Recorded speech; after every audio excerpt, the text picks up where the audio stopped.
Today, the NASCAR Busch Series remains, or in some cases returns, to Dover, Delaware to complete the MBNA America 200.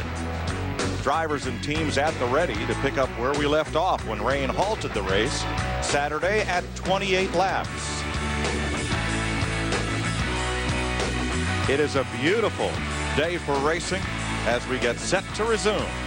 That's the trackside. For the start of the running of the MBNA America 200 are the friends of the MBNA, Sam Cochran, Hunter Dworsky, Jap Kempner, and Matt Kempner. Gentlemen, start your engines!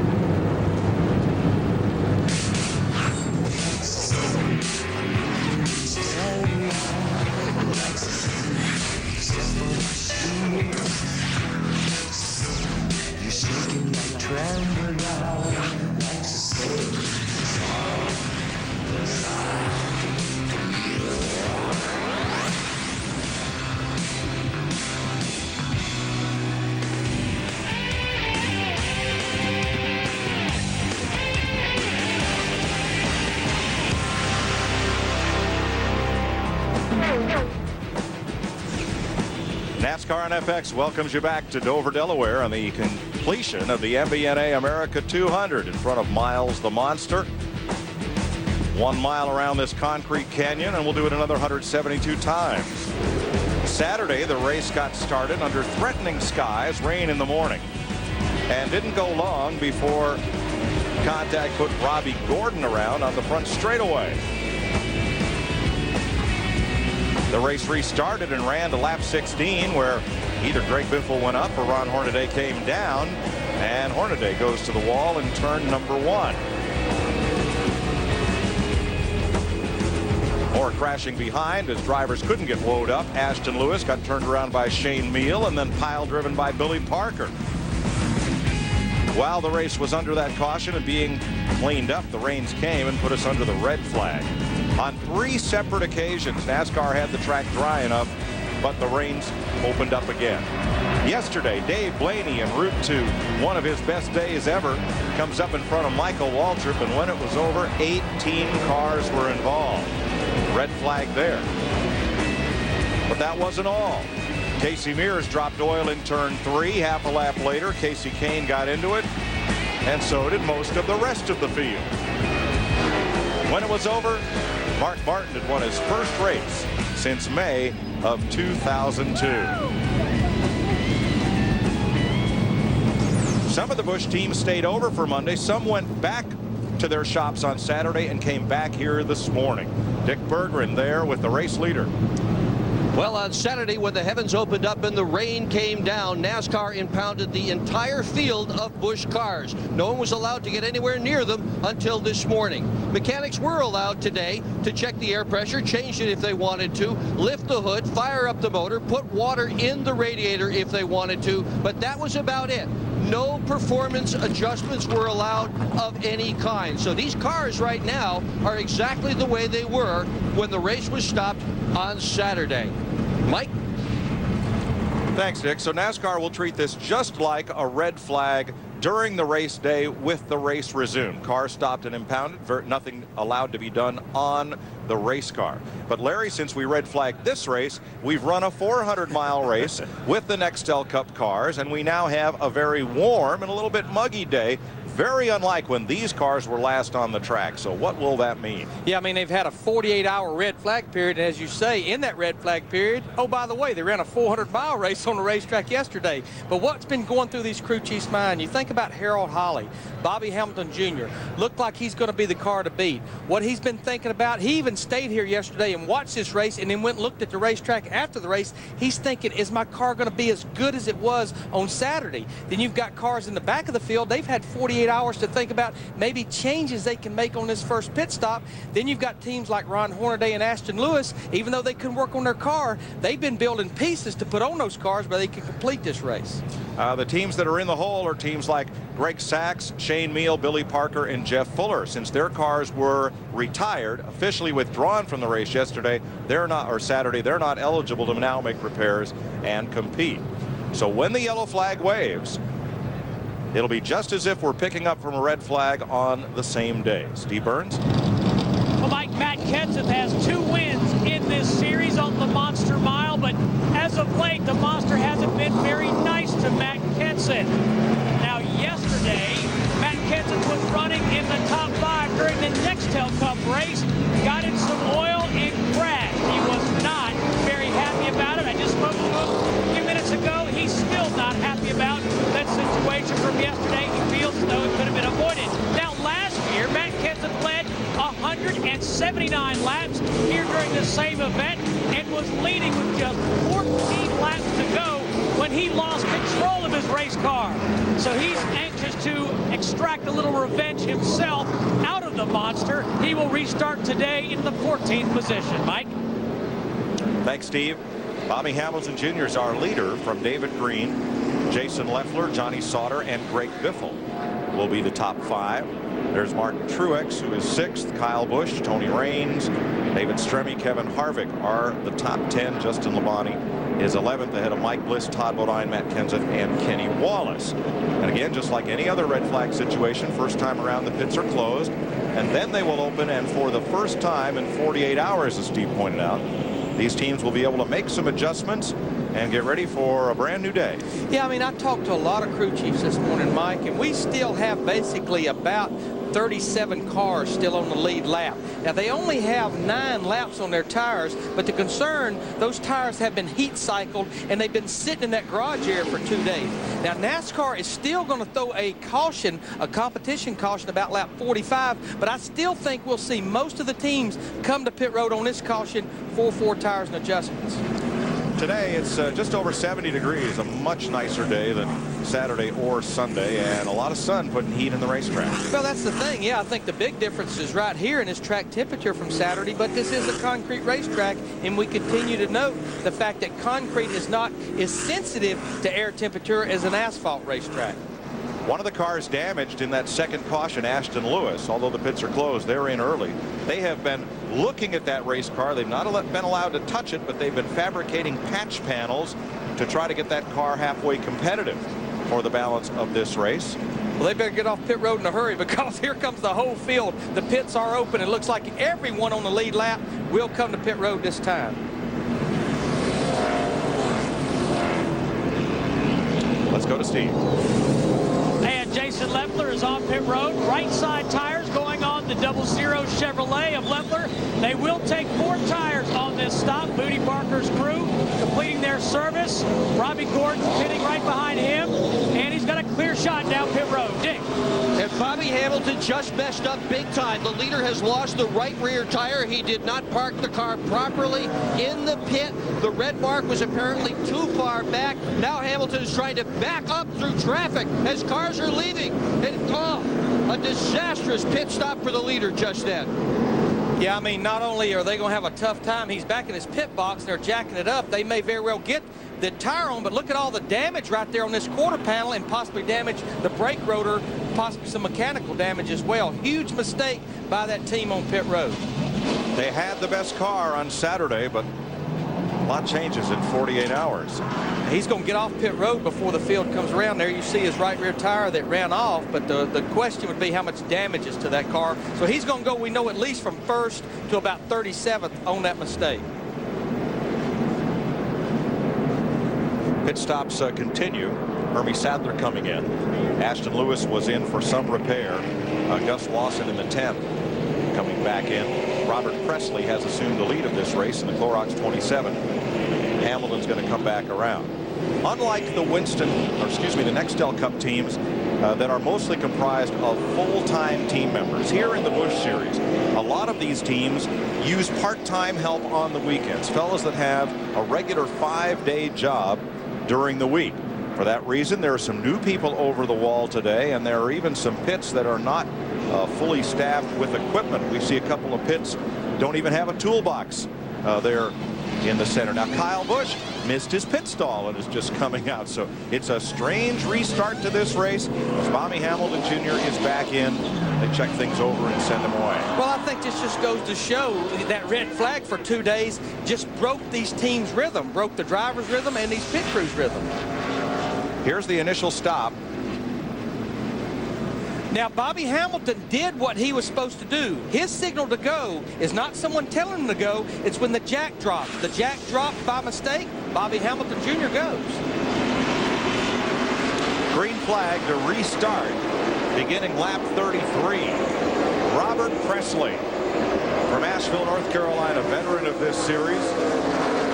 And Mike, I think the reason they stayed out, they were back in 24th. They know we're going to get another caution here in about 10 or 12 laps. Stay out there, get some notoriety by leading this race, and you know, get you some bonus points for leading.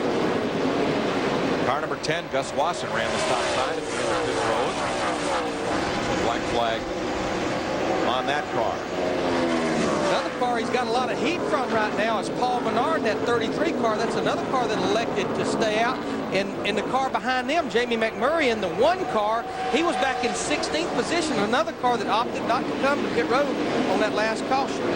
David Green behind him and Jason Leffler coming hard.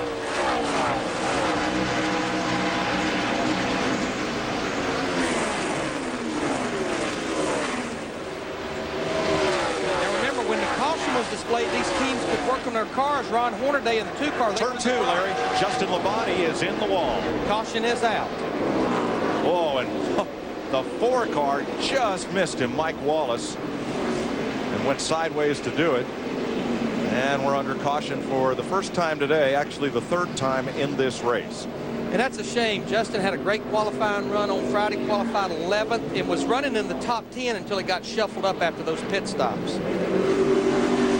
I was going to say Ron Hornaday has returned to the racetrack out of the garage area after repairs on his car. Larry, what a bizarre beginning to a Monday here. And there's Labonte right. Didn't see what might have triggered that, but you see the outcome.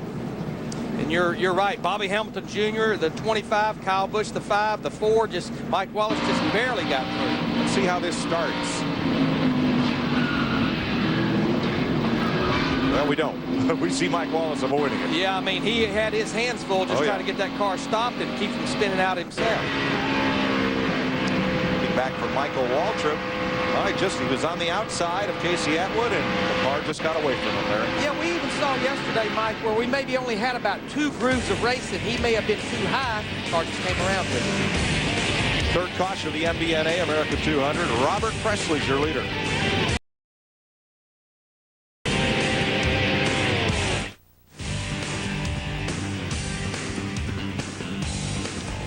The MBNA America 200 has 38 laps now complete. We have the 3rd caution of the race, the first today. You're looking for Kenny Wallace's onboard. And during the 48-hour red flag, they wouldn't allow us to fix our onboard camera on Kenny's car either. We're going to look back from Michael Waltrip's camera. Here is Justin Labonte, and watch what happens as he's outside Casey Atwood coming down the front straightaway.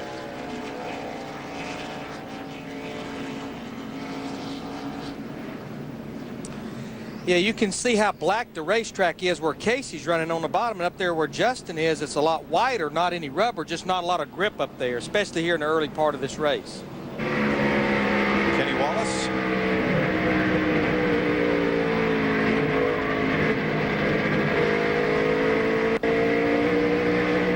You always consider yourself lucky when that happens, because things happen so fast at this racetrack.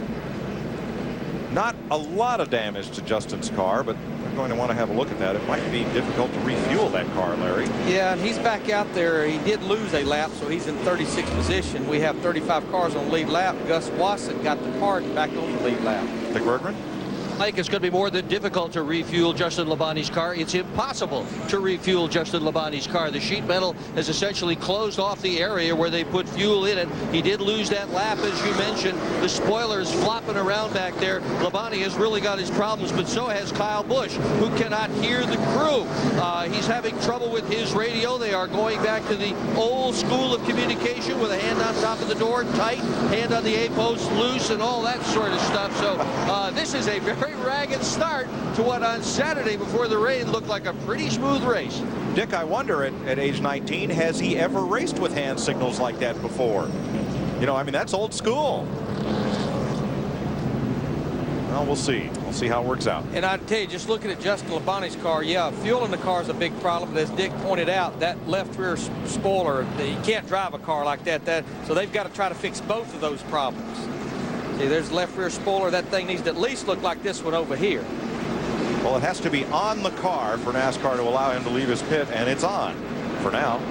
They're trying to get him back out there and stay only one lap down because the pace truck's off. We're going back racing here at lap 39.40. Robert Presley, twice a winner here at Dover. Big jumble up on the outside. Here comes Truex.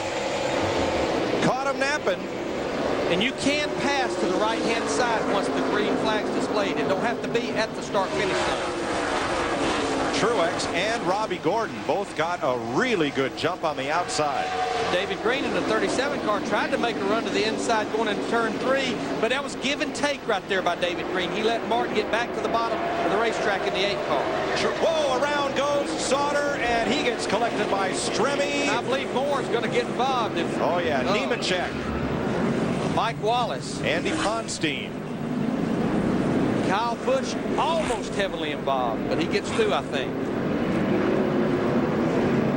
Is that a full moon this weekend? I believe it's been ever since we've been here on Thursday. Oh, but no, it was a full moon in Charlotte. I have never seen a weekend like this.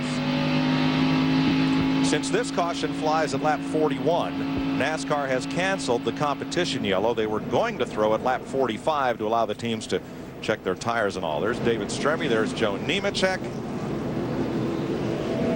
This started with Johnny Sauter getting spun around, and I believe it was off the front bumper of Stremme. We'll have to wait and have a look at replays. Johnny Sauter, of course, starting on the outside of the front row. Great qualifying run on Friday. What are you doing Tuesday? Well, you know, I don't know how long it's going to take to get these 200 laps in. I hope I'm back home in Mooresville. So do I. I'm about to put a mailbox up there. Let's see what happened here. Well, it might have been Kevin Harvick in the 21 car, and Stremme just a victim. Finished the job. And this is what was scary because, again, the straightaway here has 9 degrees of banking. He's going down the hill. And then there you see Andy Ponstein, Mike Wallace, and Ron Hornaday, who just went back out on the racetrack, just all but stop it. And there comes Kyle Busch in the 5 car.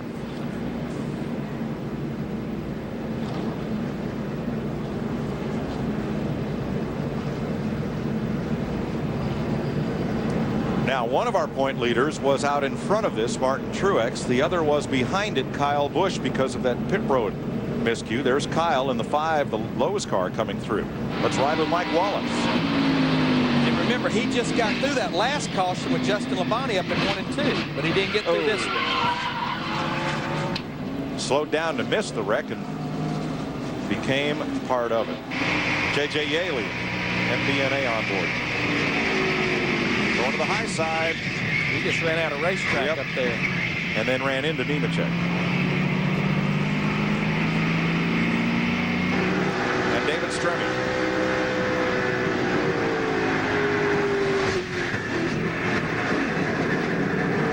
I would say from what we've seen, Larry, the initial contact was from Kevin Harvick. That's certainly what it looked like. But David Stremme in the 32 car, the trim spot car, he snake bit. He had a good qualifying run on Friday. He was running 9th. I talked to him. He was in the garage area when it opened this morning. He said, I feel good about what I was feeling in my car on Saturday. Just can't get a break. Nemechek has made repairs, pulls back out. They're working on Mike Wallace's car, and as you see, they're towing Stremme back to the garage. Johnny Sauter, there's his Kleenex Chevy with left side repair. Now here comes Robert Presley, our leader in the 47 car. I think since this was in Paul Menard as well, they deemed this the competition caution. These guys had not been to pit road. Mike Bliss as well comes, but Jamie McMurray in the one car elects to stay out, so he takes the lead of the race. But this should be a routine stop for Robert Presley. Presley swept the Busch races in 1992 here at Dover. In fact, the May race in 92 was the last time we ran on Monday at this racetrack, and Presley was the winner. It looked like Bobby Hamilton Jr., Kyle Busch, a lot of cars, Casey King, a lot of cars that were still at the rear of the field come back in for another pit stop. Dick Berger. Well, Bobby Hamilton Jr. is back in the pit again. They are going to try to fix the left rear fender, which had some sheet metal damage to it. There is also a fender brace that has failed in Hamilton's car. And what a disappointment for these guys. This morning, everybody in the garage figured that they were the rabbit. They had the fastest car, best car in this place. They were the ones to beat, and it all went away on that very first pit stop, and now it's gotten worse. But Dick, think about what happened to Elliott Sadler yesterday. He got in a wreck and got himself 9 laps down, and everybody figured that Elliott was long out of it. And lo and behold, with everything else that happened, he ended up with a decent finish. So can't say the same for Andy Ponstein. That's an awful lot of damage on his Yahoo car, which has a short crew today. I'm not sure about Jason Leffler, Mike, in the 00 car, because he pitted a while ago, but now he's back on pit road. 1 lap after pit road is open. Steve Byrne. And Larry, back there's damage to the front end of that Chevrolet for Monte Carlo. The screen has been pushed in that covers the opening to the nose.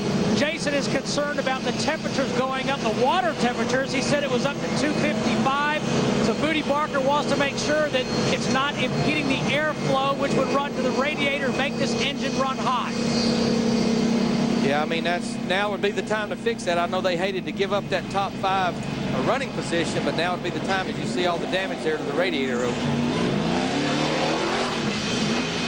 Jamie McMurray assumes the lead, and Martin Truex Jr., who has won 2 of the last 4 Busch Series races and capitalized on that restart. There are the cars involved in the wreck, and we'll add Jason Leffler to that list as we're under caution for the 4th time in this race, 2nd time today.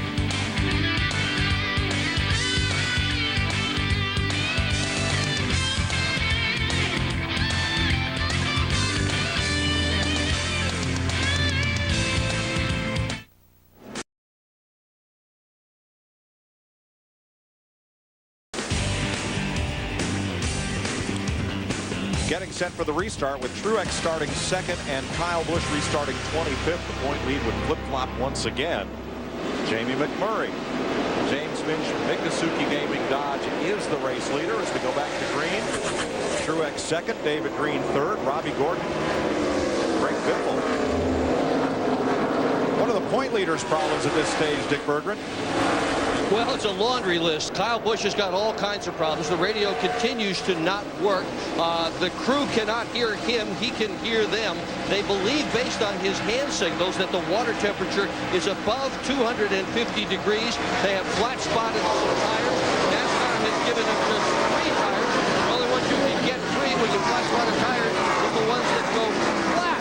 And so they're really having their problems down at car number 5 today. Kyle Busch is dead.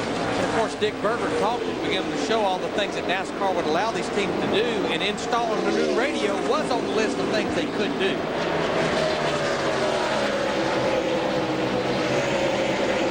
Looks like we're going to get to race a little while. For the first time in this event, 50 laps complete of 200. McMurray has stepped out a pretty good lead for Martin Truex. And pretty impressed with that, because that's old tires versus new tires. Jamie McMurray has not been to pit road yet since his race started back on Saturday. Martin Truex was one of the cars that pitted on the first caution we had today. McMurray restarted today at lap 28 in 16th position. Rains, Harvick, and Kenseth. 6, 7, and 8 in the positions.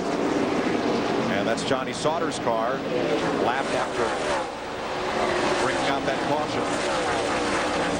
Yeah, I think he has more than just cosmetic damage to that car. I think he has other issues. Of course, right now, he would be the first car lapped down, so he would get the pardon should we get a caution. Well, and right now, he's got the same car in his mirror as he had when all that started. which is actually the car that he drove part-time last year, Richard showed us.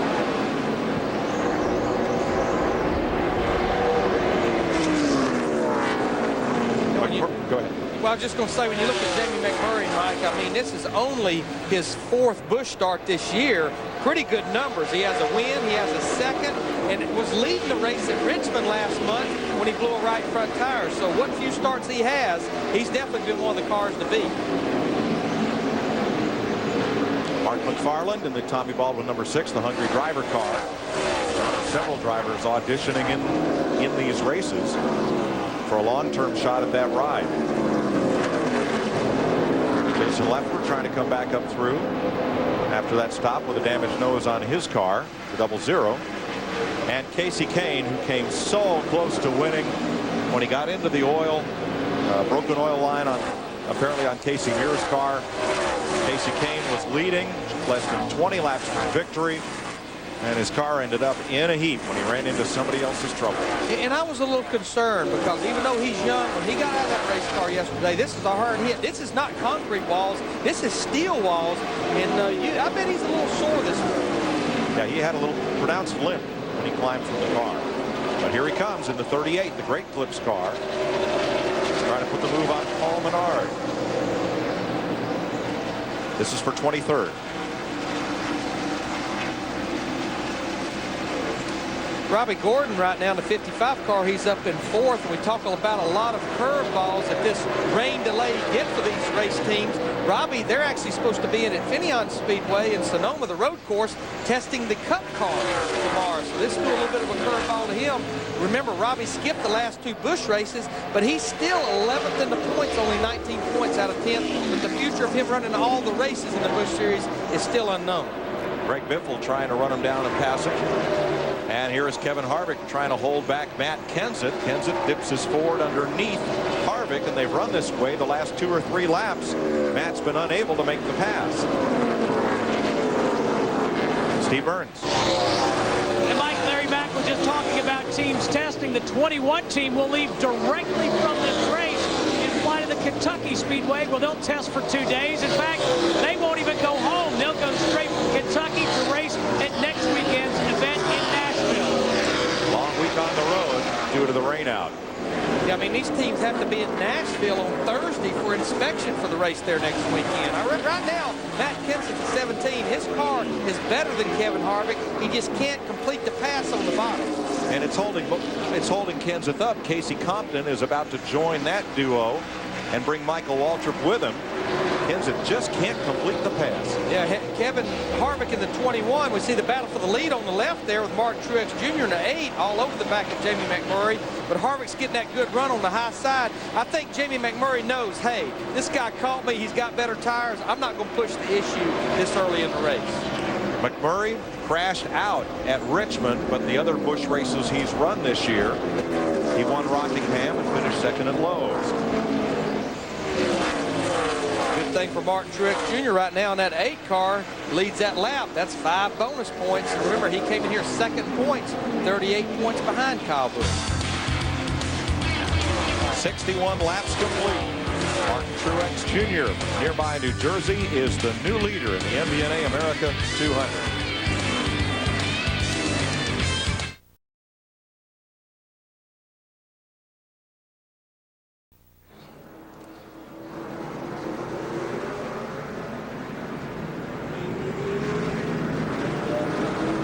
Back to the MBNA America 200, 64 laps, 5th caution of the race. Matt Kenseth crashed coming out of turn number 4. He and Kevin Harvick were racing hard for position. Kenseth down low. And Matt finally gets the run on him. Now this is where we got to watch real close. We've been watching the replays at break. It looks right there. I'm not sure.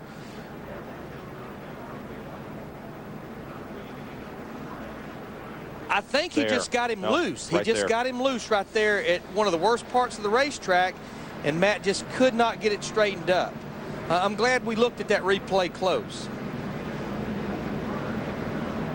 Kenseth trying to stay down. Harvick trying to cross under behind Matt Kenseth, and when that car moves across the back, it takes the air off the front car spoiler. We are seeing some damage there on the front of Kevin Harvick's car. We don't know if it came from then. Did it come from then, or did it come from when Harvick and Johnny Sauter got together? We're seeing some of these cars come back to pit road under this caution for 4 tires. Stacy Compton, Paul Menard, Casey Kane, Jason Leffler's back in. Let's look at the earlier one, Larry, and see if this is where the damage came from.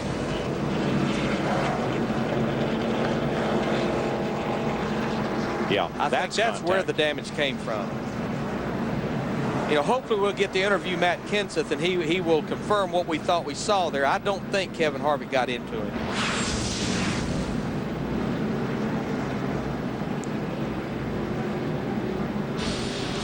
Fifth yellow flag of this race at lap 63. Martin Truex Jr. is our leader. Kenyon McMurray, David Green, Robbie Gordon, and Greg Biffle as Matt Kenseth has crashed out of the MBNA 200.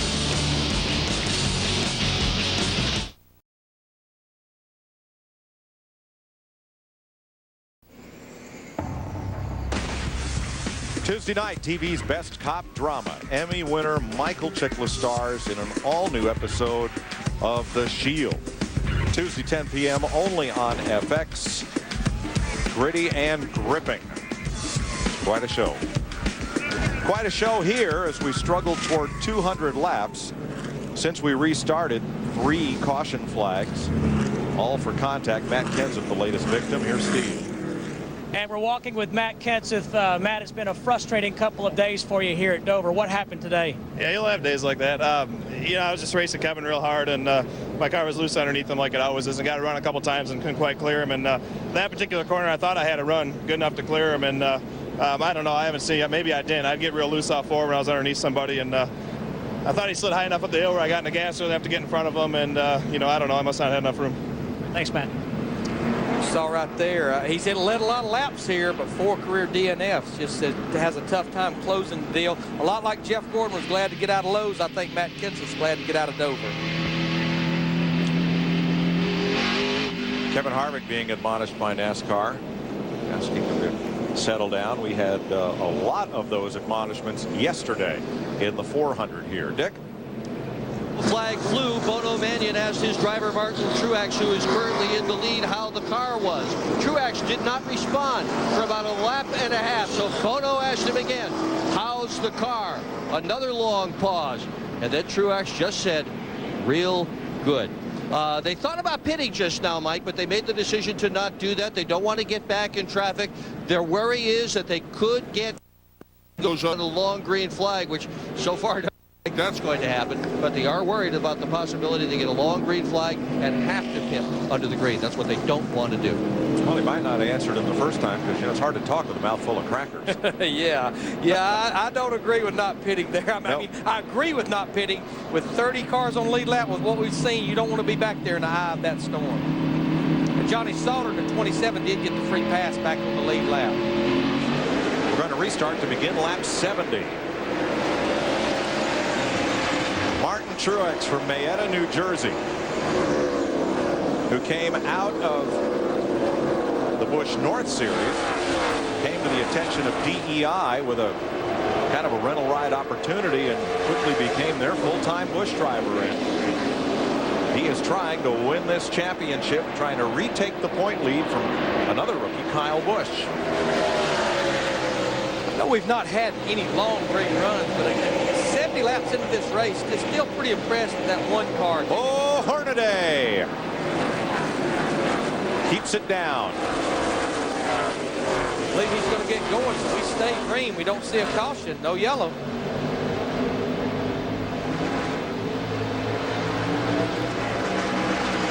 Tough break for Hornaday. Can't draw the yellow with that spin. He is, of course, 20 laps down. There's the caution. And report of fluid in turn 2. And that will put us under caution. Yellow flag number 6. And Mike, this is what is aggravating for a crew chief like Kevin Mannion. You're wanting some long green runs. You're debating about pit, not pit, and you keep having all these cautions. It just clogs your whole thought process about what you need to do here. Yeah, the yellow flags dictate your strategy. You can plan it all you want, but when these things keep happening, it becomes a question of what will you do.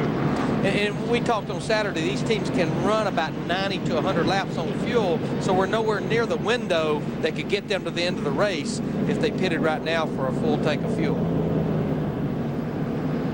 And then also, you got to be careful. Talked about it a while ago. You only have 3 sets of tires you can use under caution. You can't use them up too quick. Trivia time. Let's bring on our 2 best experts, Steve Burns and Dick Bergeron, on this one. TGI Fridays trivia. Who's the only driver to win a Busch race at Dover and the championship in the same year? Anybody? Anybody at all? Well, it's not Mark Martin. I know, but I'm going to let our boy. No. I think it's Brian Vickers. Steve? I'm going Brett Bodine. Well, Brett never won the championship, did he? Yeah, that'd be a bad guess. No, it's Vickers. Yeah. It's Nice Vickers. try, but Definitely Vickers. I'm taking my dog out of this hunt. Randy LaJoie, 1996. I challenge that. I challenge that. That's humbling. Brian Vickers won the race here in September, and he won the championship last year. It don't say May race. Put Marty the question Kemper tell back me up. May race. It didn't say I May want to race. appeal that to a higher authority. You got to dictate May race or September race. Like Bill Sloboda, who's our statistician. I'm going to NASCAR about this one. File a protest. That's it. I'll put up half the money. Steve? And Joe Nemechek already dressed out of his driver's uniform. Joe, I know you flew home to Charlotte last night and came all the way back up this morning, but it's a short day. Not a very pleasant day today. I don't know. It's, I just hate it for Cellular One and Nortel Networks. I had a good car, a qualified 10th, but we broke something in the valve train early before qualifying, so we had to start in the back. And I mean, I saw the wreck happen. My spotter said, wreck. I slowed down. Whoever's working for Joe Gibbs' spot for that 18 needs to be fired. I mean, they're stupid. I mean, here I was stopped, and he just wide open running the back of me, and it ended up hitting the wall, knocked the radiator out of it. It's just a very unfortunate day, and I hope this race doesn't continue like this. There won't be any cars left. Of course, Joe's another driver had a rough day yesterday in the Nextel Cup race. And oh, by the way, in 1998, Dale Earnhardt Jr. won this Busch race in May, and won the championship. So who's making up these questions? I'll tell you what. Get me a name. I need a name. And in 1984, Sam Ard did it. I'll tell you what. Be more to this story. We're going to TGI Fridays. Dinner's on me. All right. All right. Steve, Dick, everybody. Got about 8 or 10 cars pitting here. Jason Leffler and the double zeros back on pit road. Kenny Wallace in the 23. J.J. Yaley. Mike Wild. A lot of these cars are cars that are 1 or more laps down trying to continue their repairs on their cars. I'll tell you, Monday racing is tough. Even the trivia stuff has trouble. It just fits right in with the weekend.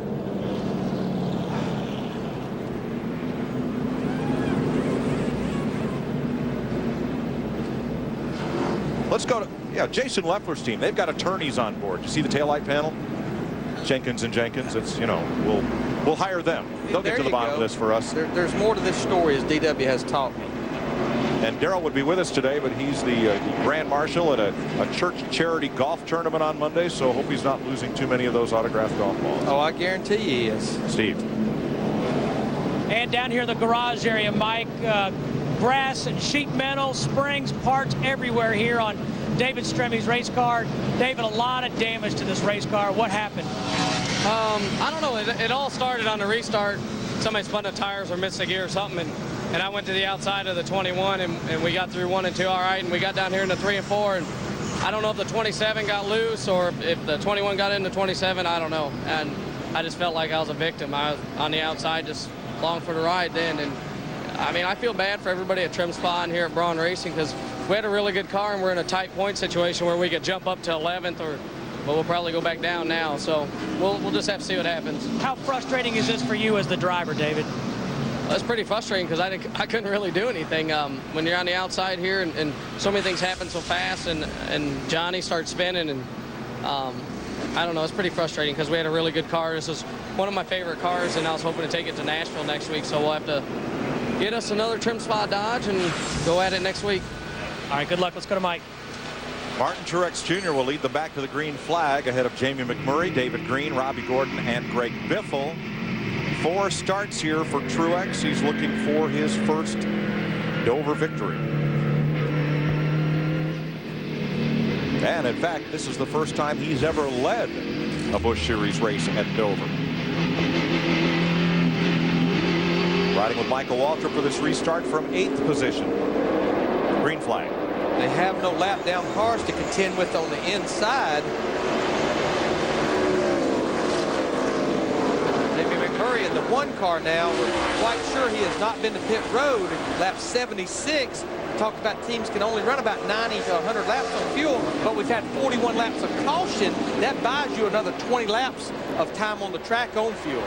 Mike Wallace with the 3-pass car.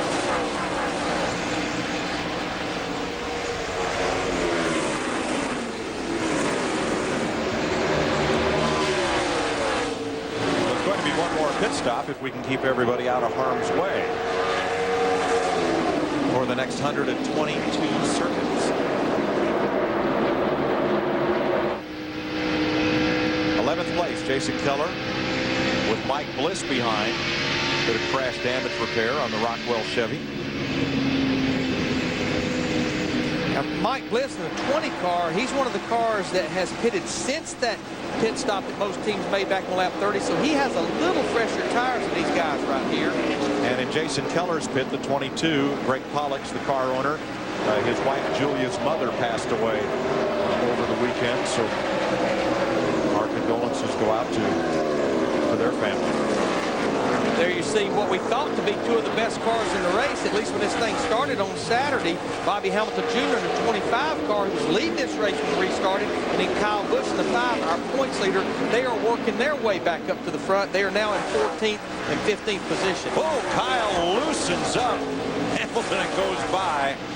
I believe he may have really loosened him up. Yeah, that wasn't just loosening up. Tim That Tim Fiedler car, yeah. I think that old chrome horn got him pretty loose. See a little damage on the tail of Fiedler's car, not much. He's able to continue.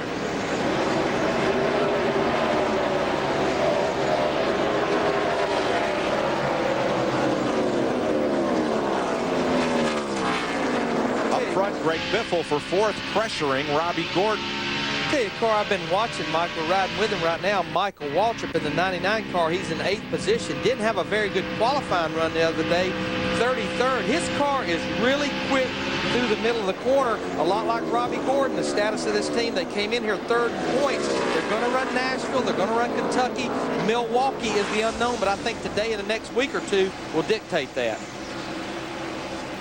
There's where Kyle Busch got into Tim Fiedler. You could even see the bumper on Tim's car. Tim very lucky he didn't get up in that wall.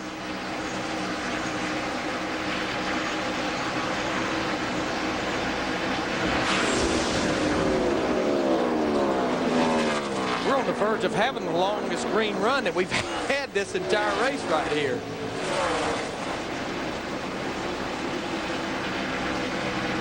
Truex the leader. Jamie McMurray, who has not stopped. And if this race has a long green run, he'll need to. Now here's Casey Kane, the 38, Paul Menard, the 33, and Jason Leffler battling for 18th. These are cars that pitted back on lap 65. Mainly the reason Jason Leffler's been pitting, as we talked about the damage to the front of his car. Looks like Booty Barker and that group has it pretty much repaired.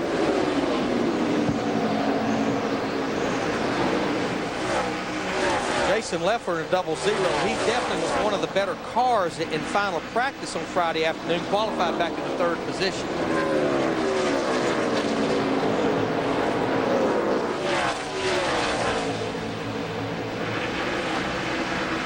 Here's Greg Biffle. He has had a couple of good runs off turn 2 at Robbie Gordon.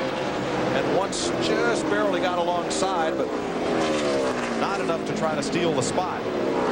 See him close right there on Gordon. Of course, Robbie was in the 55, was protecting the inside. Greg looked like he had to get completely out of the throttle. Down here in 3 and 4, Greg's been moving up to the high side, but it looks like he tries to stay at the bottom that time to see if he can ever get that right front fender to Robbie's left rear quarter panel. He knows he can complete the pass, but he just can't quite get there.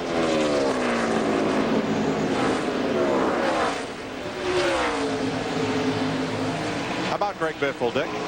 Well, this morning I talked to his crew chief, Brad Parrott, and he was all smiles, Mike, because the setup that he put underneath his 60 car, he thought was going to work much better with the kind of weather that we have today than the weather we wound up with on Saturday. The forecast for Saturday was that things were supposed to clear off and be pretty darn nice. So a lot of people, however, were really kind of set up for the overcast. Not these guys. The weather is playing in their favor. The car is just right, Steve.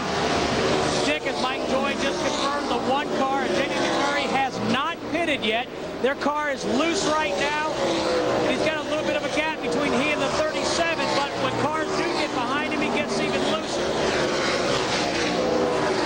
And when your car can do this on this older tires versus fresh tires on other cars, that's a sign of a good working race car. But the problem is going to be 20, 25 laps. He's probably going to have to make a green flag stop should we not have a caution.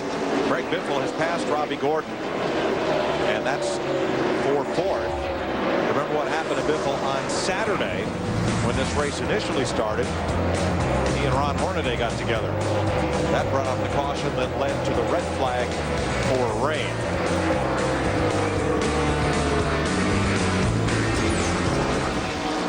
Best battle on track right now is Kyle Busch and Bobby Hamilton Jr. trying to come up through the field.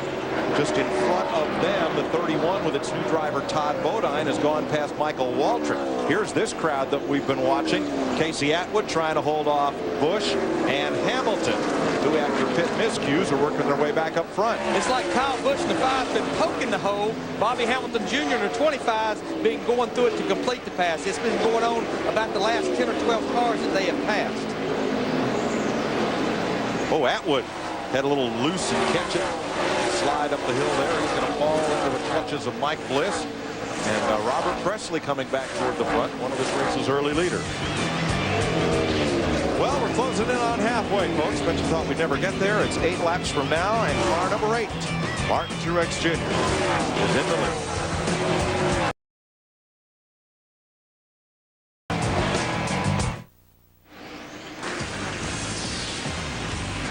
This weekend, it's Bud Pole qualifying on speed from Pocono and Busch Series qualifying from Nashville, both on Speed Channel.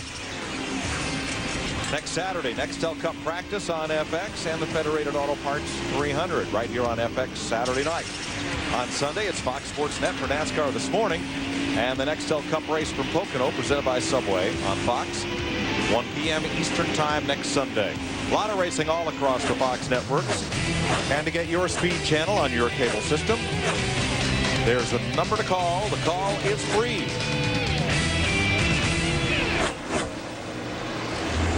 Halfway next time by as Martin Truex puts a lap on J.J. Yaley. Jamie McMurray holds second. The quickest car on the track might be Greg Biffle, who has moved up to third, or it might be Kyle Busch, who has climbed into the 8th position. Definitely, that's two of the fastest cars. I've been watching them on a pretty regular basis. They both run quicker laps than Mark Truex Jr. in the 8-car leader. There is Biffle, who is third. Behind him is David Green, Robbie Gordon, and Tony Raines. Steve is in Raines' pit. Mike, Tony Raines making his 7th start this season, is only top 10, a 6th at Bristol, which is also a concrete track. He's been a little bit tight off. Says his car is getting better the longer he runs.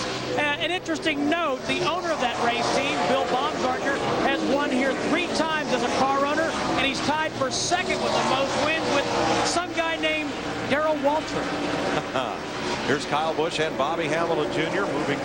moving past Kevin Harvick. That's for 7th place. Also, Greg Biffle went past Jamie McMurray for 2nd. I actually saw Bobby Hamilton Jr. kind of hold his left hand out the window, kind of signaled to Kevin Harvick, you know, thank you for yielding to us. We caught you for a reason. We're much faster than you are.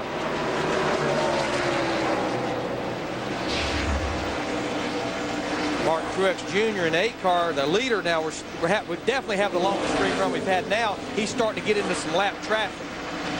You see Greg Biffle in the 60-car moving into the same picture with Martin Truex.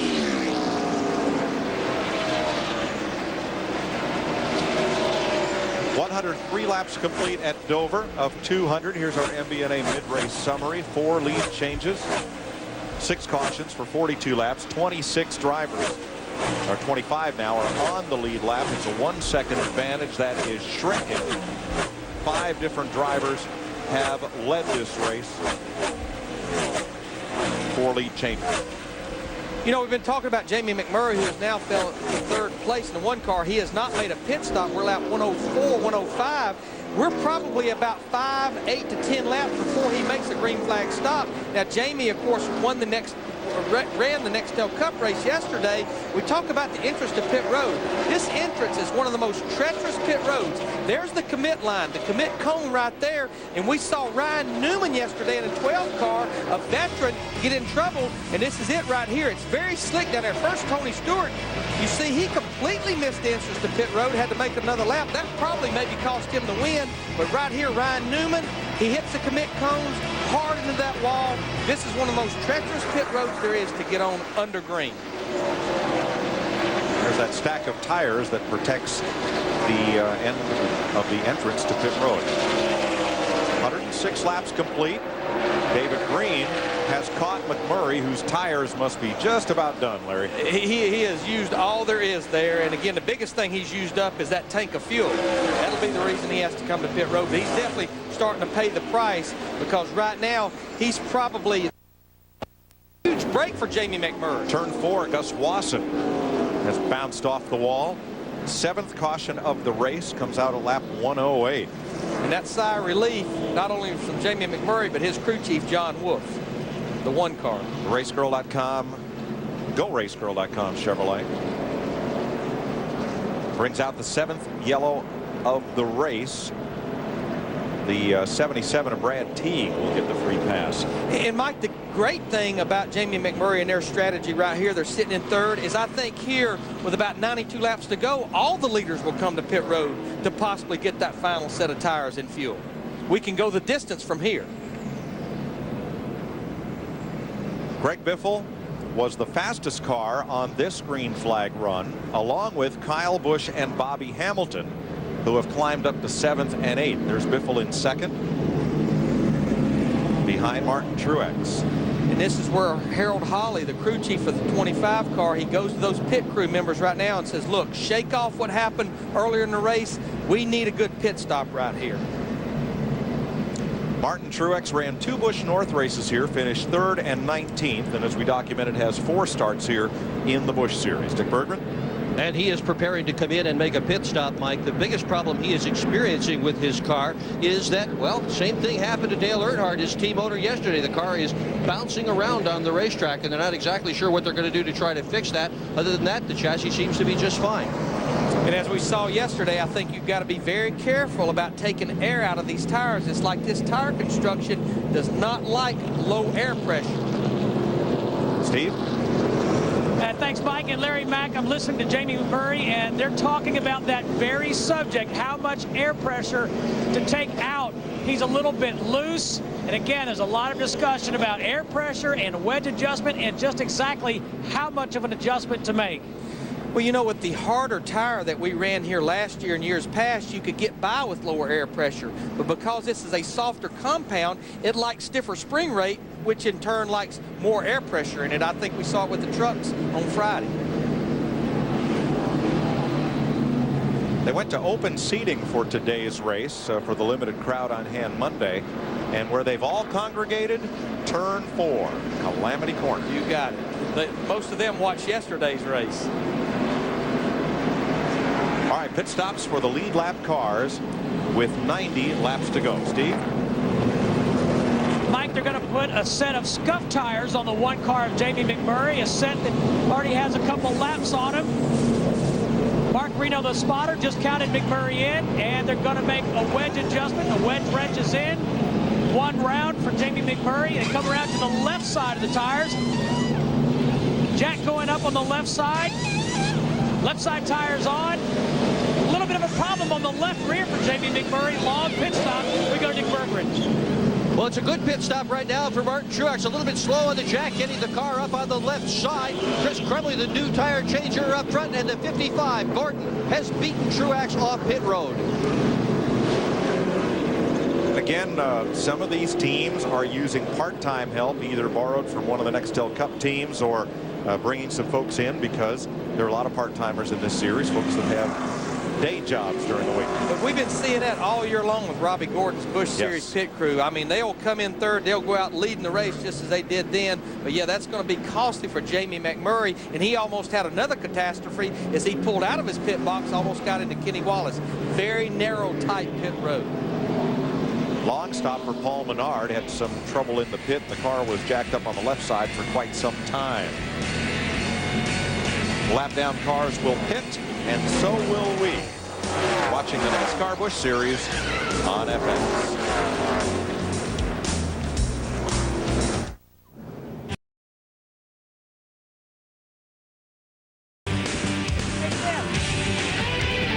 Today's race is brought to you by Smooth Busch Beer and Easy Drinking Busch Light. Busch, proud sponsor of the NASCAR Busch Series. One lap to go. We'll go back to green. Dick Bergman.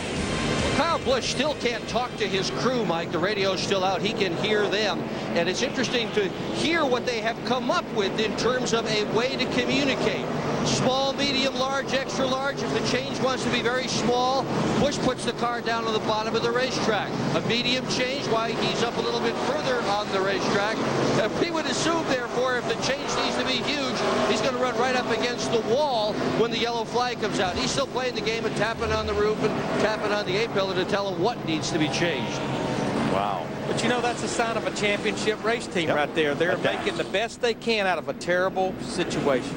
And so have the fans. They've been hardy and with us through 3 days here. And there's the big number, 49 hours of red flag for these Busch cars. And add in the Cup race. And the monster has certainly had its way with NASCAR. We have wore our welcome out. Yes, we have. Here at the casino. But these fans, they're with us. They don't give up. They get a nice sunny day today after 2 rather cold and chilly ones. Sun? Did you say sun? Yes, the sun is out. Great. Robbie Gordon leads him down for the restart. Greg Biffle's going to try to take it to him on the outside. No, he drops in line. Boy, Robbie got her. Look at the run he got through the middle of turn 1 and 2. He pulls Greg about 4 car lengths off turn 2. But Kyle Busch is coming. They're in 5th place. But Greg Biffle has his hands full now with Martin Truex Jr. in that 8 car back there at 3rd spot.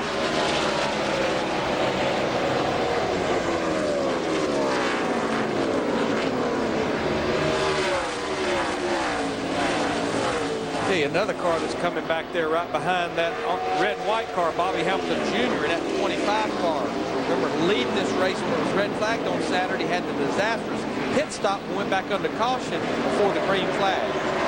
He's back up to 8th position. During that caution, pit problems on 2 cars. Jamie McMurray's team had a lug nut hang in the socket of their air wrench on the left rear that slowed their stop. And Todd Bodine had to make a 2nd stop in the Ted Marsh Whelan car for a problem on the right rear. So they're deep in the field. There comes Todd slicing and dicing in that 31. He's definitely back there in the eye of the storm right now. That's the biggest pack, a wad of cars, I might say, on the racetrack.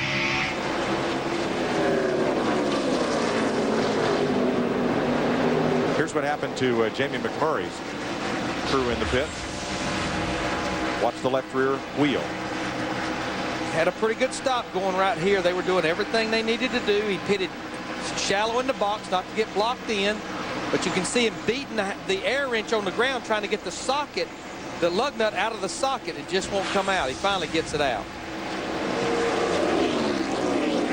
Biffle, Truex, 2nd place changing hands behind Robbie Gordon. While these guys been racing, Robbie Gordon's pulled out over a 2nd lead over these guys in the 55 car.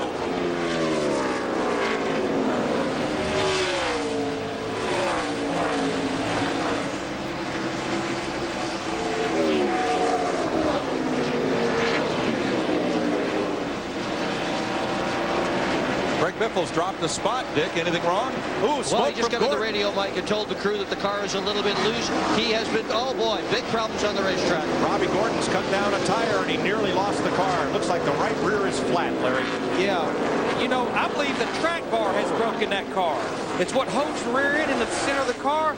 We saw the same problem on a car last week at Lowe's, and that's the reason you see the body way over to the right and the left rear way out. You can see it dragging on the ground from the left rear. Steve? Hey, guys, I'm listening to Robbie Gordon on the radio. He said that they just broke a Panhard bar, and he said, guys, I'm sorry, we had him covered today. He said we definitely broke the Panhard bar. The team is already pointing towards the garage area. Stock car racers call that a track bar. Robbie's background in pavement racing is road racing, where they call it a Panhard rod after Panhard, the French engineer who invented it. And it possibly it could be the mount. It hooks to the frame on the right side, and you can see it right here. He goes off in the corner, coming up off the corner. Everything looks good. Right there where the car is in a lot of load, you can see right there. That right there is where either the bar itself breaks or possibly one of the mounts. It's mounted to the frame on the right side and to the left rear trailing arm. So Robbie Gordon's chance to win has gone out the window. The monster claims another victim. Let's just show you here with our Fox animation what the track bar does and where it's located. This is about an adjustment, and this has nothing to do with adjustment, but we'll go through it here and I'll show you. This right here is the track bar right there. And you see it's hooked to the trailing arm on the left side, the frame on the right side. Evidently, the bar itself broke, or one of those mounts, possibly. It was the left side that was dragging on the ground. Likely that's where the break is. It puts Martin Truex Jr. out front. Greg Biffle, David Green, Kyle Busch, Kevin Harvick, Mike Bliss, Bobby Hamilton Jr., Jamie Look McMurray. at Biffle. Good grief. The 60 car. We were looking at his right door numbers as he came off the corner. Loose.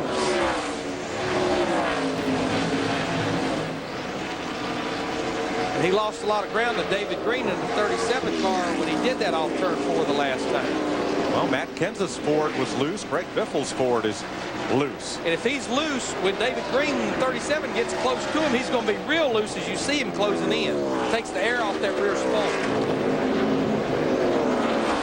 74 laps to go.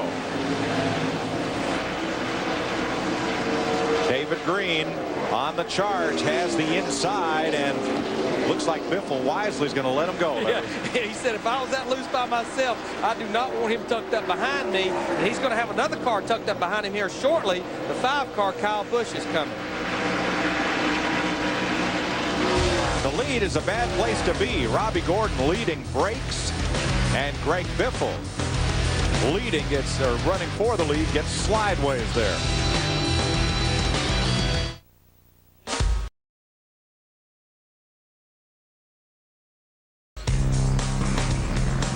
We restarted today at lap 29, just 7 laps in. Justin Labonte loses it, gets into the wall.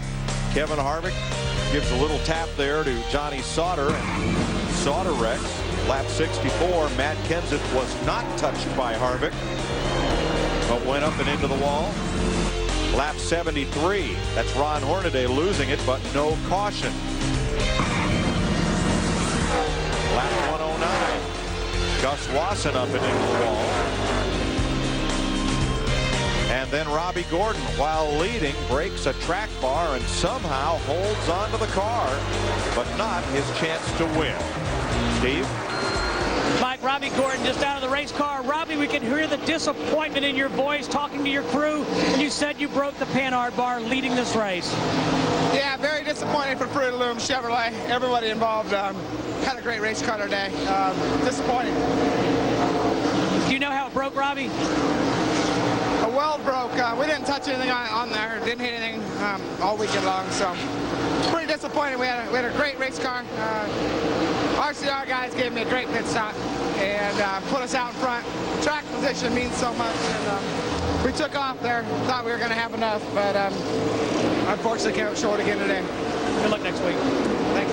And Mike, you know, we talked about this racetrack, a 1-mile racetrack, but the suspension never gets a rest here. It's loaded so hard all the time in these 24-degree banking corners. The punishing track on race cars. Jamie McMurray, despite the miscue on the left rear in the pits, he is coming back. He is in 7th place, 4.7 seconds off the lead.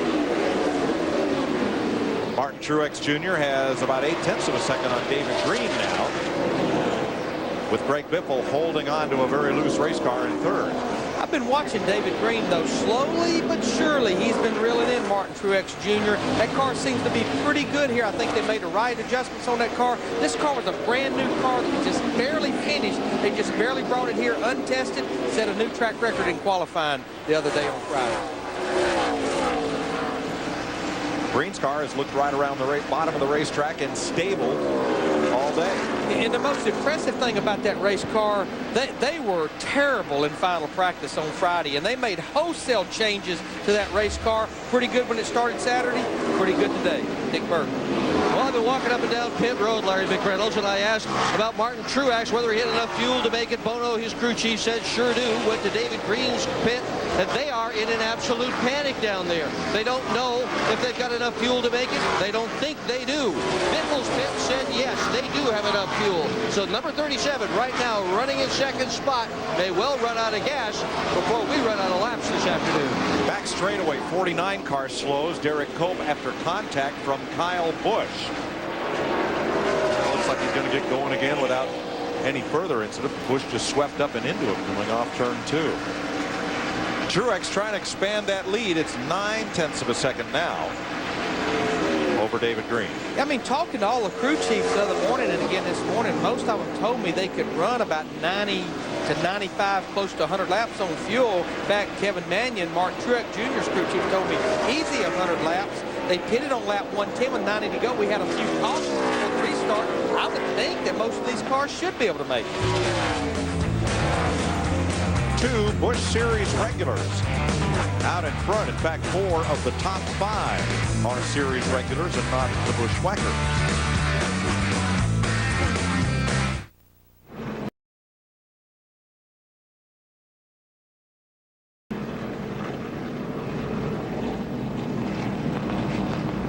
Caution's out for a large piece of debris up in turn number 2, so everyone but David Green among the leaders heads for pit road. Dick?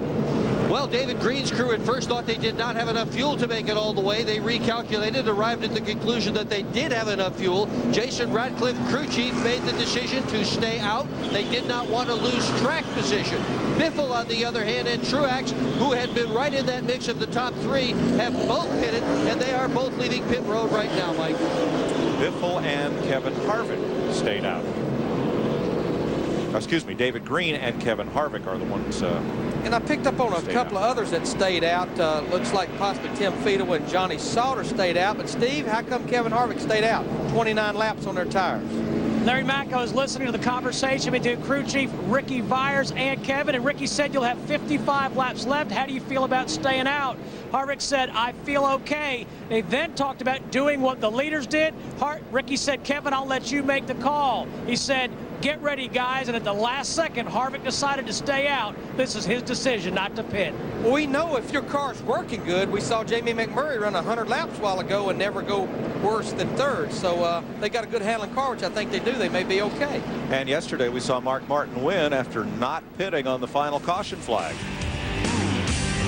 53 laps, 53 to go here in Dover.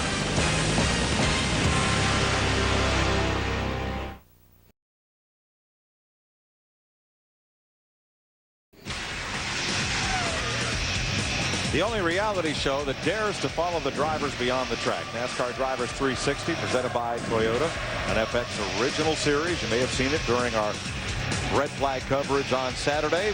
You'll see it again Friday at 10 p.m. only on FX. Well, this gets very interesting because 5 drivers stayed out and did not pit. David Green, Kevin Harvick, Tim Fedewa, Johnny Sauter, and Dick Berggren, Mark McFarland. A remarkable story with Mark McFarland. He is an absolute rookie here at Dover. He ran a few laps in the truck race before falling out here on Friday. But he is part of that Hungry Drivers program in which they are testing several people. The best of the bunch is going to get nearly a full-time ride next year. And this 5th position by McFarland is by far the best that anybody has turned in yet. So you may be watching a career in the making this afternoon at Dover, Delaware. And the first car that changed 4 tires is Greg Biffle back in 8th, because Kyle Busch in the 5 car changed only 2 tires. We think Kenny Wallace either just changed 2 or fuel only. We're back to racing. Now, Kenny Wallace was 14th in the caution flag, but was the second car out of the pits. And all of those cars, Mike, could be David Green's best friend, because cars like Greg Biffle, Mark Truex, they'll have to fight those cars before they get to him with 50 laps to go. Kenny Wallace took only left side tires. 2 tire change there. Got a thread through traffic. Big knot of traffic behind the front 6. And it includes Truex trying to get back to the front. Mike Bliss, who's been strong today. And Hamilton.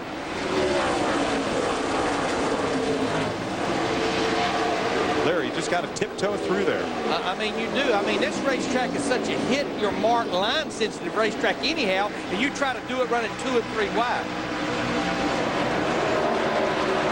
Just think about David Green. If they were close on fuel, as we talked about, those cautions should buy them the extra fuel that they would need to get to the end. Oh, Kyle Busch loosened up Johnny Sauter. Here comes Biffle, has a run on Kyle, because Kyle had to lift when he got into Sauter just a bit. Biffle makes the pass. And of course, Greg Biffle has 4 fresh tires versus only 2 on Kyle Busch, the 5 car.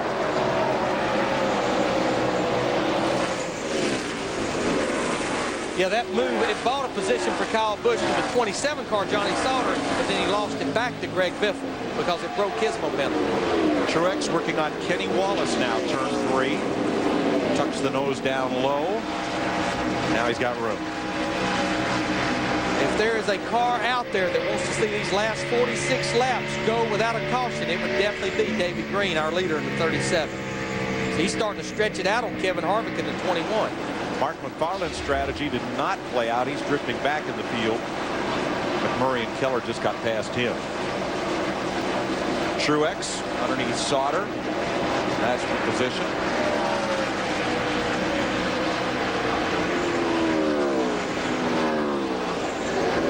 Right then, David Green, our leader, and Martin Truex in the 8 car back in 6. Both those guys had the quickest laps, and they were identical laps on the timing monitor here.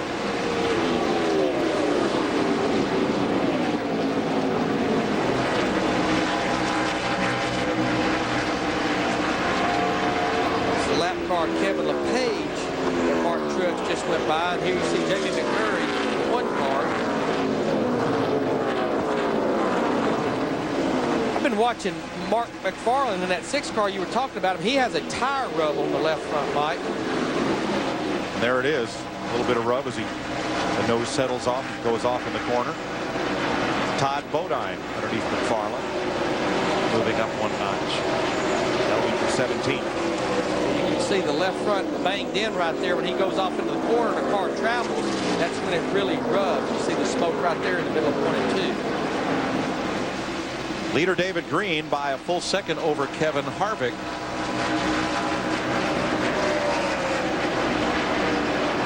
Tony Raines, Mike Bliss, both lead lap cars for 10. And here comes McMurray on the inside. He's going to change that battle up with his Dodge.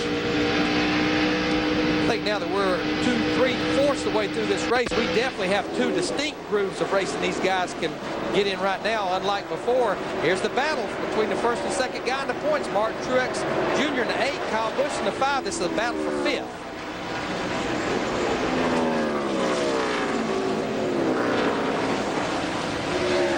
Regardless of the outcome, pretty impressive run by Kyle Busch in that 5 car. No radios, having to communicate with where he puts the car on the racetrack. Got in a wreck earlier, so pretty impressive run by this group, showing that championship form. Truex got to Fido, and as soon as he got right close to the rear bumper, Fido's car just went loose at the racetrack. And remember, Fido in the 12 cars on older tires, too, which magnifies the problem. Kyle Busch gets by him as well. 40 laps to go. Tim Fido wasn't ready to just roll over. He will let these guys know, hey, you can't treat me this way. Yeah, that's for position. That's 4th place. Fido now 5th in one of his best runs of the season.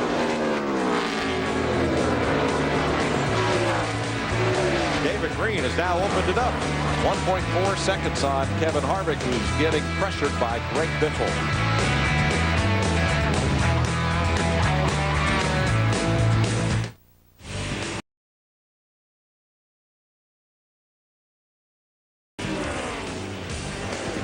David Green's our race leader with 32 to go, but behind him everything has changed. Greg Biffle passed Martin Truex for second, and now he's 1.3 seconds behind David Green, our leader. Has him in sight. But Biffle is not the only car that is coming toward the front in a hurry. The home track hero Martin Truex, 2.2 seconds off the lead last time by, is now to third place and is coming. Of course, Greg Biffle, Martin Truex Jr. has 29 less laps on their tires than our leader David Green. Kevin Harvick is fourth, and then this battle, Kyle Busch and Bobby Hamilton Jr. fifth and sixth. These guys have been running together, I think, about 160 of these 170 laps of this race. I think you're right. Tim Fido is seventh. Sauter is eighth. Wallace ninth. That's Kenny. Mike Bliss is 10th. Tony Raines 11th. And Jamie McMurray just moved up into 12th. You know, anytime we have a question, Dick Berggren, Steve Burns, they never quit finding the answers. Dick Berggren told me while we were at break the reason Mark McFarland in the 6th car did not pit for tires. Remember, we talked at the beginning of the show, 3 sets of tires under caution. They were out of tires to change under caution. Used up their allotment. And this could be what's the downfall for David Green in those older tires. Not how fast he's running, but how he can maneuver his car when he gets to lap traffic. You know, that's the biggest thing fresh tires do for you. You can just maneuver your car better because they have more grip. You saw past Mike Wallace. Now Biffle goes under Wallace. And Biffle's car has been very loose when it's around other cars. He is hung out in slideways every lap, but he's getting the most out of that race car. That's one thing about Greg Biffle. You never question, are you getting 100% out of him? Every lap he goes around a racetrack. So the Timberwolf Chevy out front now, and you see how the gap over the last 4 laps has shrunk now to less than a second. But as Greg Biffle had to go by Mike Wallace, he lost ground to David Green. Right here we have a battle. This is with Casey Kane, Jason Keller, battle back there for 13th with Robert Presley in the 47 as well.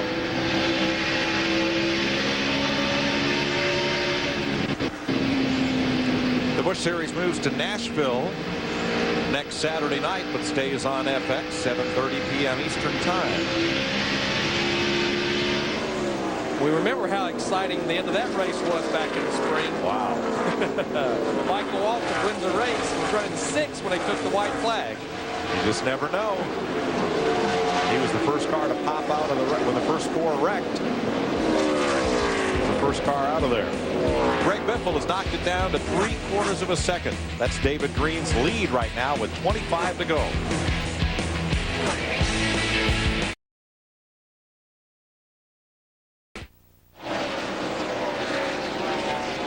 Biffle got underneath David Green in turns 1 and 2. Getting there is one thing, but Biffle's car is so loose once you get in front of somebody. Whoa, look at that thing slide. But Greg Biffle don't give up. See Brad Parrott as crew chief. Pretty happy about that.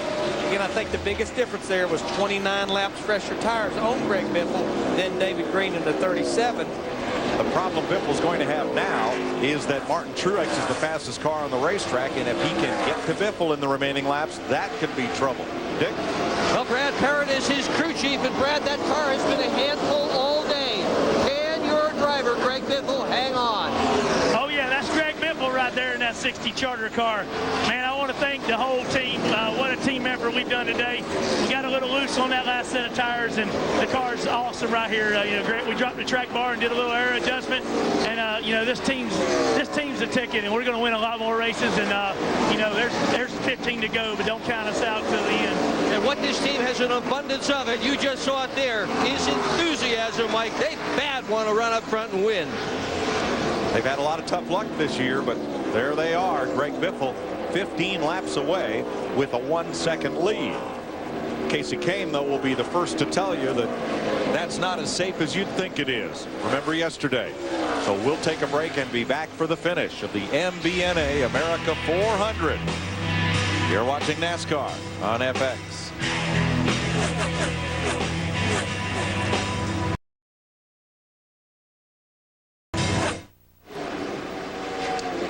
Greg Biffle's lead, under 10 to go, 1.8 seconds over David Green.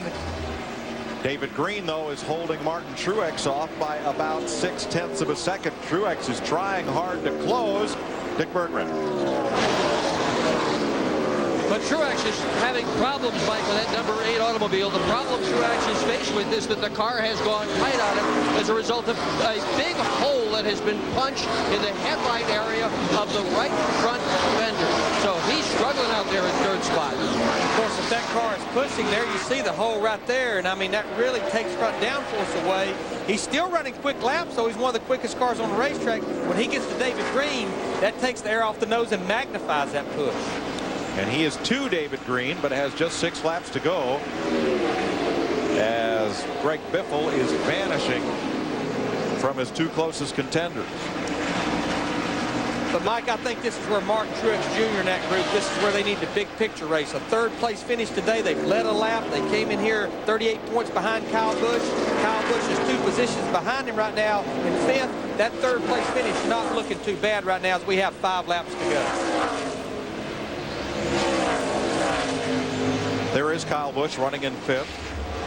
Kevin Harvick is the 6th place car. Jamie McMurray, Casey Kane, Tim Fedewa, Johnny Sauter. The top 10. This battle then is for 6th. Harvick and McMurray. It's like McMurray has never overcame that problem on that pit stop. He got logged back there in just barely in the top 10, and he's just never been able to overcome it.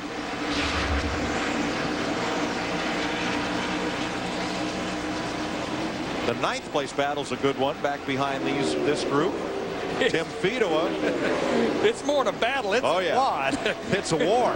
Tim Fedewa, Johnny Sauter, Kenny Wallace, Tony Raines. They are all fighting for 9th place.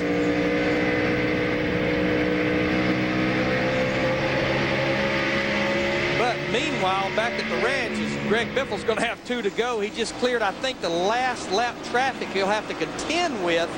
2 to go, but boy, that battle for 2nd has really heated up with Martin Truex Jr. in 8 car, David Green in the 37. Both these drivers are racing for the championship. They're both in a make no mistakes position. Whoa, he gets David Green loose. Big loose. Remember, David Green's on much older tires. David Green's not ready to give up, but I think those fresh tires will prevail. So Martin Truex will take 2nd away as we will get the white flag this time. McMurray back underneath Kevin Harvick another time. That will change 6th place back once again. While they're racing side by side, looks like Casey Kane in the 38 car, he's actually a lap down, so he will not. No, he's not. He's back there right behind these guys, 4th position. Off turn 4 comes the Charter Communication Ford. Greg Biffle scores his 14th series victory. The 2002 champ will roll the victory lane in the MBNA America 400 or 200. Martin Truex Jr. gets 2nd. David Green 3rd. Bobby Hamilton Jr. 4th. And Kyle Busch 5th. And I just had talked about that battle back there with Casey Kane, McMurray, and Fedewa.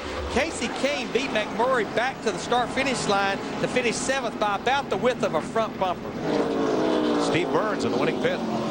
With crew chief Brad Parrott. Brad, you guys have had ups and downs, but your 3rd win of this 2004 season. How's it feel? Feels good. I want to thank everybody back at Roush Racing in Mooresville. Fab Shop built us a great race car. The engine shop did a great job, and I can't thank every guy on this team enough.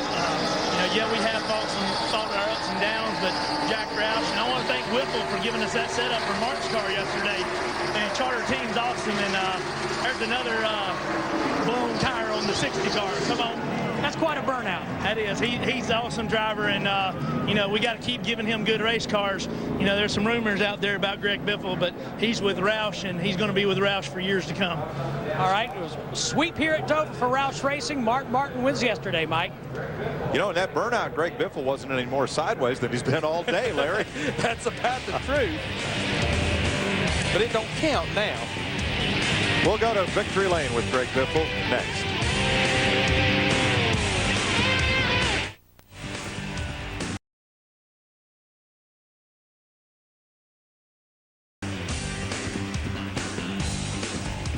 Greg Biffle doing the big burnout down the canted front straightaway here at Dover Downs. We're going down to Gatorade victory lane. Here he comes.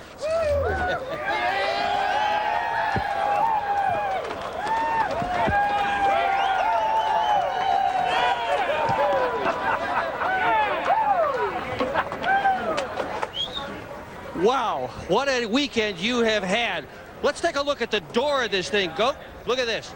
In the happy hour session, the very last practice session, involved in a crash, car loose all day long. How did you win this race today, Greg?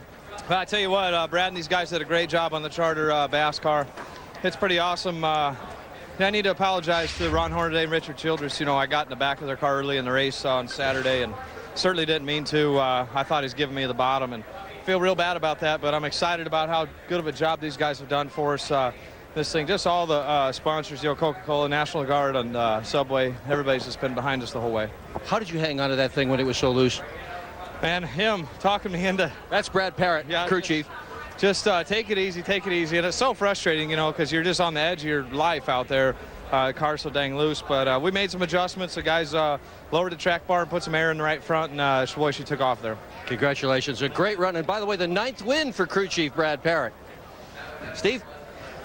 Well, Dick, with the second and third place drivers, Martin Truex and David Green. Martin, another good point stay for you. Yeah, it was a great day. Rich Chevrolet was real good all day. I felt like we had the best car until about the middle part of the race, and then we just got too tight. And you know, we thought about staying out there when David did, and I felt like I was just too tight. We needed tires, so we put them on and had some adjustments. Just didn't quite go far enough, and had to run real hard in that lap traffic at the end, and just hurt my right front. And but overall, great day for us. Great pit stops, and Bona done a great job all day as usual. All right, thank you, Martin. And David Green, now let's talk about your morning and afternoon here at Dover. Seemed like a short race. I forgot we got a 30-lap head start, but my Timberwolf Chevrolet was very good. I got the best crew chief in the business, Jason Ratcliffe, and that's what wins races like Mark Martin yesterday. He made a gutsy call. Not that I agreed 100% at the moment, but my car really stayed good. We just needed like 10 less laps on that run. Instead of 55, we needed about a 40-lap run. I think we held them off, but it wore the right front off pretty bad, and I went really hard because he told me go like a rabbit and don't look back. So when Martin called me, I got really loose over lap traffic, and thank goodness he was watching, or I'd have been around and turned around. But another great day, and like I said early, what a good day for Mark Martin yesterday. I got to thank Timberwolf, everybody on our team, and our hearts and thoughts and prayers are still with the Reagan family. What a bad day Saturday was to rain the Busch race out and his passing, but it's a good point day for us, and like I said, I got the best team in the Busch Series, so we'll be back. Thank you very much, David. Mike Joy? Well, David Green came in here 4th in points. Big picture racing, as you say. Martin Truex ended up with a strong day 3rd. Hoped to win his home track race, but Greg Biffle, the pass that he made for the lead, Larry, when he went underneath David Green, he knew that car would go loose with pressure behind it and not a lot of air on that spoiler, but he just hung on and drove away. Yeah, I mean, and that's what he needed to do was drive away. But when I look at that 60 team, they came in here 8th in points, 14 races. They've had 4 DNFs, engine failures. They had the disaster at St. Louis with the lug nut, lug stud, but 3 wins. Those guys better look back over their shoulder. If they get all their ducks in a row with that 60 car, they may be a championship contender. They are running the entire circuit. Craig Biffle, the 2002 champion, you see moves up to 8th in the standings. Kyle Busch retains the point lead. I think that's the first time in 4 races it hasn't flip-flopped between he and Truex. Michael Waltrip still 3rd after a 16th place finish today. And David Green 4th over Bobby Hamilton Jr., who finished 4th this afternoon. Next Friday, it's all on Speed Channel. Bud Cole qualifying for Pocono for the Nextel Cup cars, and then Busch Series qualifying from Nashville. Next Saturday, it's all FX. Nextel Cup final practice and the Federated 300 for the Busch Series from Nashville Saturday night. Next Sunday, Fox Sports Net gets your motor running, and then the Nextel Cup race presented on Fox by Subway. All across the Fox networks, lots of NASCAR coming at you again next weekend. For Larry McReynolds, Dick Berggren, Steve Burns, and thanks to all of our Fox crew for staying over for Monday. Mike Joy for Larry McReynolds, congratulating Greg Biffle, winner in Dover.